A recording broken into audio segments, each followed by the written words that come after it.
Hey guys, so I just wanted to show you. My daughter's clothes is gone. We just got to put her bedding in there. Stuffed animals are gone. Yep, all that is gone.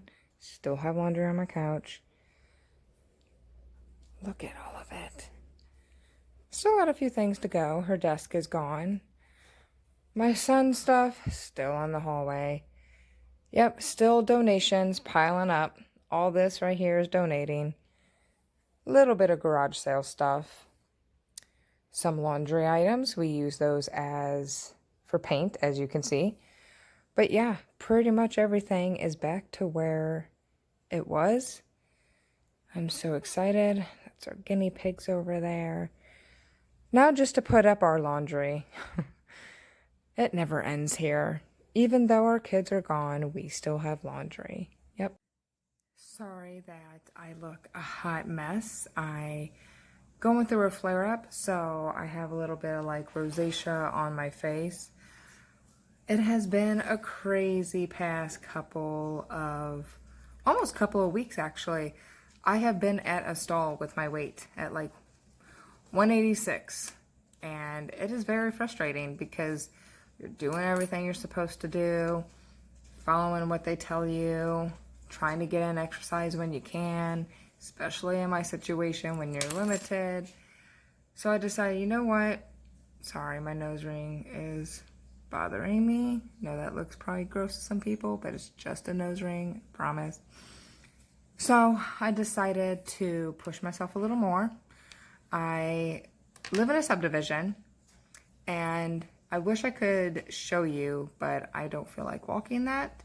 Probably will video the next time I walk so you guys can get an idea how far I walked. So in our subdivision, there's many little side streets, like cul-de-sacs. So, like many. I have not been able to walk my whole subdivision in a very long time. So I decided, you know what, I'm not gonna set a goal. I'm just gonna walk with my husband and see how far I can go. And I told my husband, don't stop me unless I want to go, back. He's like, okay. I always have my oxygen on, obviously, and I take my wheelchair and I push it in case I can't make it back. I at least can get help coming back. I walked the whole subdivision and not even having to sit in my wheelchair ever and be pushed back. I had to take a couple stops, and drink my water and rest, but I made it. Now, there were a couple times that I wanted to go back. I didn't want to keep going. And my husband was right there behind me, like, no, you got this, you can do this. And of course, at the time, I wanted to shank his butt because I didn't want to keep going, but I did it. So I was able to burn knocked something over. I was able to burn about 120 calories on that walk. It took me 23 minutes to walk the whole subdivision. Even though it is Florida and it was so hot, I was dripping in sweat. Came in, got right in the shower because I knew if I even sat down for a second, I was not going to want to do it. And I rested afterwards and I was feeling pretty good. I wasn't hurting right away. I still had energy. I was like, this is amazing. Like, why don't I do this more? So we're going to start doing that if we can every day. Just depends on my husband's schedule. We were able to move all my daughter's stuff back into her room. There's just a few things we have to still do in there. Touch-ups from where the painter's tape at the ceiling took off some of the paint, but nothing major. He's got to hang her canopy over her bed. I still have to finish her desk, but the top part is done. It's just the drawers. And she has these beads that go over her closet. So we took all the kids' closet doors off so they didn't, mess them up. So she has a beaded curtain that goes over her closet. So just hanging that, little odds and ends things, making her bed, making it look nice, but it is pretty much done. I can give you guys a little sneak peek in a second. So that's pretty much what has been going on. My husband has been working in our son's room too. It needs another coat. Red is not a fun color to paint, but luckily we have the paint to do that. So once that dries, we can move his stuff back in. They're gonna be here in the next few days, so it's crunch time. So my husband's, I feel bad because he's gonna have to really work hard after coming home on 12-hour shift. But I mean, he knows there's nothing he can do. He tries his best with the schedule he has. So I'm going to flip this camera around and show you guys a little sneak peek of my daughter's room. Here we go. I love this. I made these little frames for her. She can tape pictures on the inside and hang them without messing up the walls. Little jewelry area. Sorry if you hear noise. My dog's in the background playing with a toy. This is her desk / vanity. I love it. Like I said, gotta fix those still. I managed to finish the top part. That's her canopy and beads, like I mentioned, that also need to be hung up. Her closet, she's got her stuffed animals right there. Some bags on the side. There's her drawer that's going in there. We just had to clean it out, so it's not in there yet, but it's going in there. All her books and odds and end things. Her shoes. More clothes over there, just like little bags and purses of hers.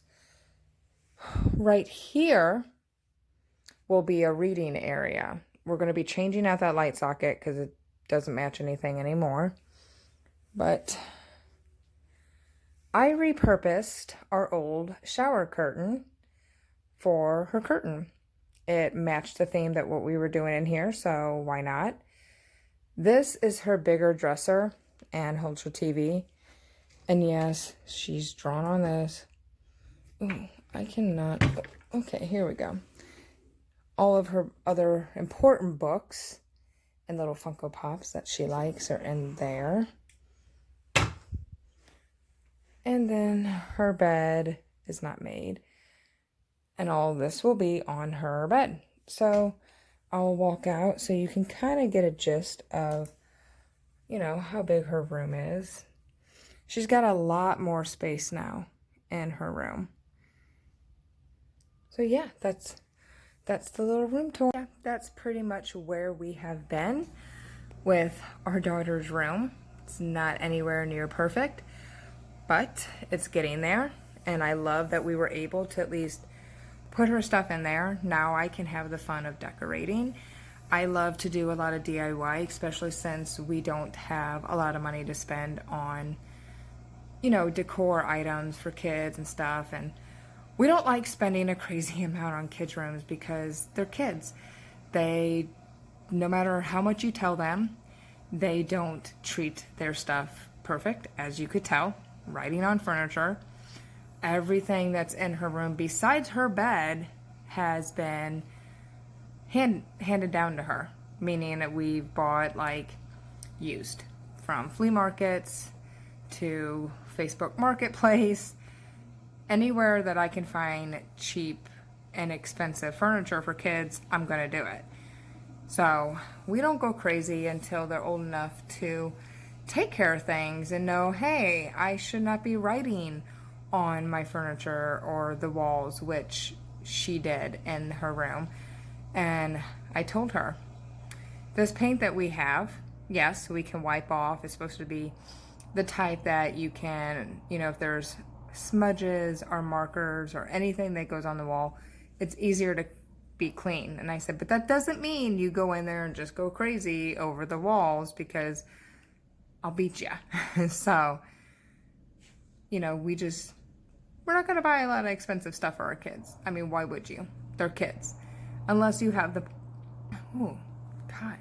unless you have the money to waste and you don't care, then that's fine. And I don't mean to sound rude, like, oh, to waste. I mean, it's your money, you do what you want. But when you're in our position, it looks like wasting money because they're kids. So anyway, I'm going to get off here because I need to drink my protein drink.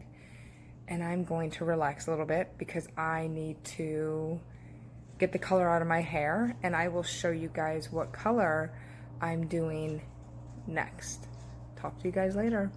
Hey guys, so I'm sorry if this camera gets shaky at times. I'm literally just holding the camera as I talk to you guys real quick. I just had the worst morning ever. I woke up, I pre-made some hard-boiled eggs for my breakfast. It's only got 6 grams of protein in each egg, so I was like, one was an egg white and one was just a regular hard-boiled egg. It's like, you know what, I'm gonna make a shake for lunch so I can get like that 30 grams of protein in right away. Let's just eat something light for breakfast. The first egg went down easy. Took my time, catching up on some of my YouTube videos. For some reason, I must have forgot that the second one, I can't be shoveling in food like that. Another daily reminder of after you have weight loss that you have to take your time chewing food and swallowing them.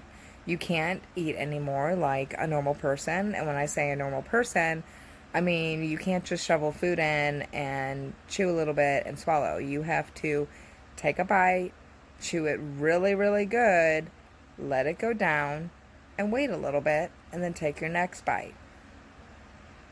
Yeah, I didn't do that with the second one. And instead of getting hit with like, oh, I don't feel good, I get hit with and like running to my bathroom, scared that I'm going to throw up everywhere along the way. Luckily, I made it to the bathroom and got sick with only the second egg. And I didn't even eat the whole egg either. And let me tell you, getting sick with any dairy products is not fun at all. Yes, I am almost 3 months in on the 18th, and you would think by now that I would know to take my time. But there's times that, not that you forget that you had this surgery, but that you forget the guidelines. You know, especially if you're out with people and you're talking and you're eating and you're not really paying attention, it's going to hit you, and it sucks. Especially if you get dumping syndrome and you're out and about having a great old time. It is the worst experience to me after having this surgery. I didn't really experience bad dumping syndrome until I think it was a week ago. I had something that I didn't know had a lot of sugar in it. It claimed that it didn't.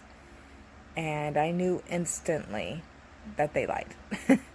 So I was not happy. I was very dizzy, nauseated, fatigued, clammy, had like hot flashes with sweats.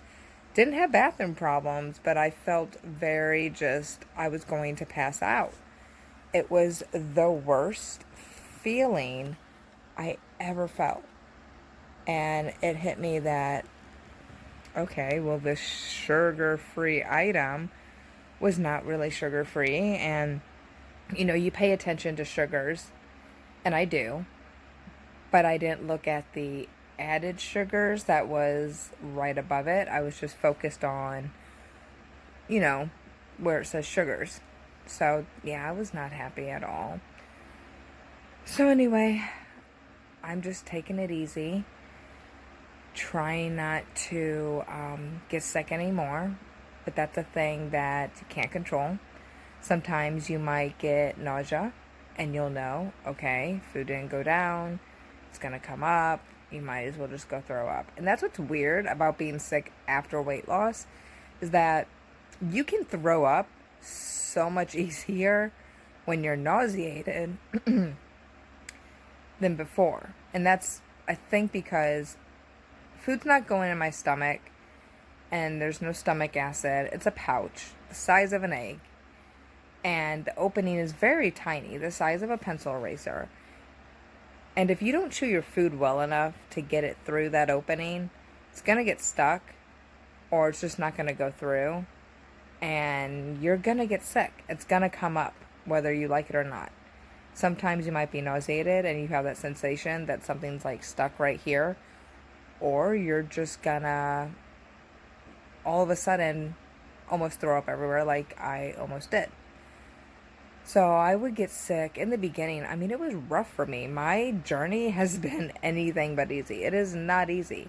And I hate when people say that too. Like, oh, you had weight loss surgery, so you did the easy way out to lose weight. You know, like this is a miracle pill that you just instantly have surgery and pounds just drop off without doing a certain lifestyle. That's not it at all. I mean, yes, this weight loss surgery helps completely because it restricts the amount you can have, but you can gain all the weight back by overeating little at a time and stretching your pouch out back to a normal size stomach. And everything you went through was for nothing. So when they tell you, like, stick to certain things, stick to them. It's not an easy process, but it is a lifestyle change. And if you really want that change and it's guaranteed to work, just do what you were taught. That's why you go to classes. They teach you what you're supposed to do, and it's months of classes. Then you go and you speak to counselors because they want to make sure you're in the right headspace for the surgery. And no matter what, it is scary because you don't really know what it's going to be like until you're in it. And then you get your big wake-up call like, oh my God, this is horrible. You don't like it. You wish you didn't do it, until you get past that bad phase. And then, like me, where I'm at now, I love it. I'm so glad I had it because the pounds would not be dropping off of me if I didn't do it. And a lot of people think, well, why don't I just do the lifestyle without the surgery? That's not how that works. You're still going to have a stomach. And if you're doing the bypass, they bypass your stomach because your stomach has a hormone called the ghrelin hormone. That makes you crave food and hungry. With bypass, you're not ever hungry.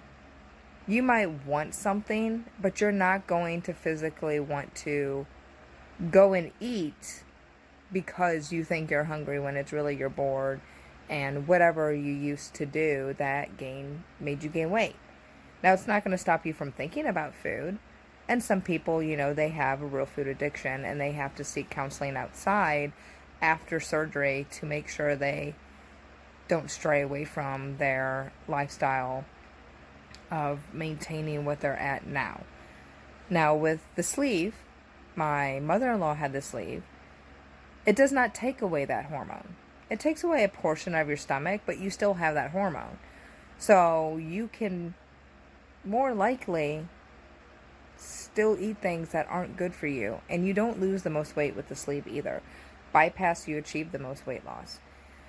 I wasn't given a choice with the type of surgery I was going to have because I need new lungs and I needed to fix my GERDs to qualify, and I had a few hernias also that needed to be taken out. So the GERDs is fixed. I haven't had any issues at all. The hernias have been taken out, and I've been losing weight steadily. I'm at, this morning, 184, and I started at 222 at surgery. Overall, it was 257 before any program, any changes to anything. It has been a struggle, and I'm enjoying it now. It is not easy at all. You're going to go through stalls because you have to increase calories. You have to watch everything that you put in your body. If it was easy, everybody would do it. And a lot of people don't understand that this is not a miracle pill. This isn't something that you go in and have surgery and the next day you're instantly skinny. That's not how that happens. You have to maintain what you're doing for life. That means cutting out everything that is not, basically keto friendly. That's what this lifestyle is like. You can't have anything over 5 grams of sugar a day. And a lot of people's like, okay, so what? You don't realize how hard that is until you look at everything that you have in your home and you see how much sugar's in everything, how much sugar's in all the stuff that you bought for your kids, even though they're healthy, and, you know, even certain vegetables and fruits you can't have anymore because they're naturally high in sugars. And it's very frustrating because I would love to go and have an apple, but I can't because the ones that I get, and they're organic apples, are naturally high in, you know, sugars. So, yeah, it's not fun. It is very hard, but you learn to adjust and you learn to find new things that you enjoy. Like, I drink unsweetened tea, decaf tea, zero everything in it, and I would never, ever have drank an unsweetened tea before the surgery. My drink of choice before surgery was, well, I had two. I always liked the Arizona sweet tea. It was in that gray can with the red labels on it. Or I drank cran apple juice. It was like my favorite. And occasionally I had soda too, but I wasn't a big like soda addict. My husband would go and get a fountain drink, you know, cherry vanilla soda out of the fountain at the gas station. He's been really good at cutting back on things too because he knows it's hard for me to see other people drinking or eating. And when he brings home a soda, I'm just like I want to attack him. But it's weird when you try things again that you can have after surgery and you don't like it. My taste has changed dramatically. I can't really stand coffee anymore. I have days where I can tolerate it, and then I have other days where I'm just like, and I drink my tea. So there's a lot of different things that come with the surgery, good and, you know, bad, but the good outweigh the bad. It is so worth it.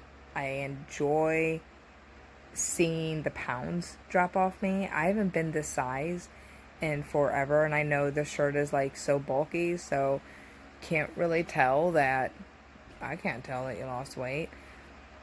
But I'm going to do, at my next goal at 180, I'm going to do another, you know, full body pan out so you guys can kind of get an idea of like what I'm looking like. If you go down and see, I share where you guys can follow me on Instagram, and you can kind of see side-by-side comparison photos. I post photos of what I eat, just little things like that that you guys can keep up with and see what I'm doing. But I'm going to get off here because I need to get this color out of my hair, put my daughter's stuff back, and just take it easy because they head back. Oh, excuse me. They head back. Well, they start their journey today, and they will not be here until sometime tomorrow. So I'm very excited, and it is crunch time in our house, meaning my husband has to put everything back in my son's room and hang a couple things in my daughter's room, and we are done just in time for them to get home. So I hope you guys have a great day, and thanks for watching. Bye.